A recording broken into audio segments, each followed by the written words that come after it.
Internet d'Activision, bonjour. Nous sommes vendredi 13 septembre 2019 et voici les unes des actualités du jour. Dans le domaine politique, le président de la République a présidé hier le Conseil des ministres au Palais de la République. À l'entame de sa communication, il a présenté à l'occasion du nouvel an musulman ses vœux de santé et de bonheur à toute la Oumma islamique. Ensuite, il a rappelé aux membres du gouvernement l'urgence de prendre toutes les dispositions requises pour renforcer la mobilisation des services. Quant aux questions liées aux inondations, le chef de l'État a également demandé à tous ses ministres concernés de prendre les dispositions idoines pour apporter immédiatement assistance aux populations.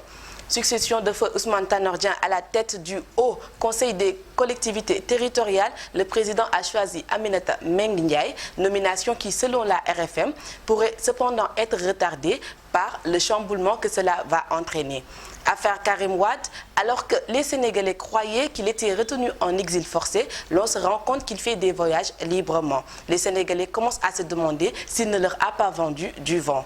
On va poursuivre les informations avec Société. L'ancien directeur du cadastre Tahibou Ndiaye, condamné à 5 ans ferme et 2,6 milliards de francs CFA d'amende par la Cour de répression d'enrichissement illicite, il sera bientôt édifié sur son sort. La Cour suprême a dépoussiéré son dossier 4 ans après son pourvoi en cassation.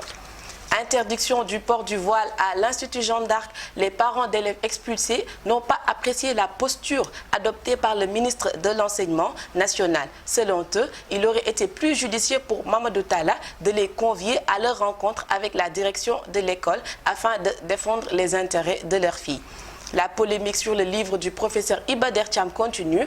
Après la sortie d'Ahmed Khalifa Niasse, c'est au tour du fils de Serigne Abdoul Aziz Sy Al Amin de se prononcer sur le sujet afin d'édifier la population.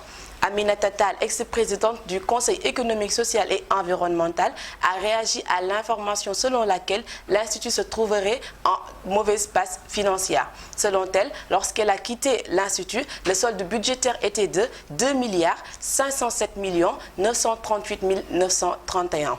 Manifestation à Dakar, le mouvement Aar Li Ñu Bokk reprend service vendredi après-midi à la place de la Nation. On va terminer avec sport. Selon Africa Top Sport, il n'y aurait plus d'argent à la CAF. L'Algérie, le Sénégal et le Nigeria attendraient encore de rentrer en possession de leurs primes de la CAN 2019 après leur titre de champion, vice et 3e de la compétition. C'était tout pour la revue d'aujourd'hui. Je vous redonne rendez-vous lundi. Merci d'avoir suivi.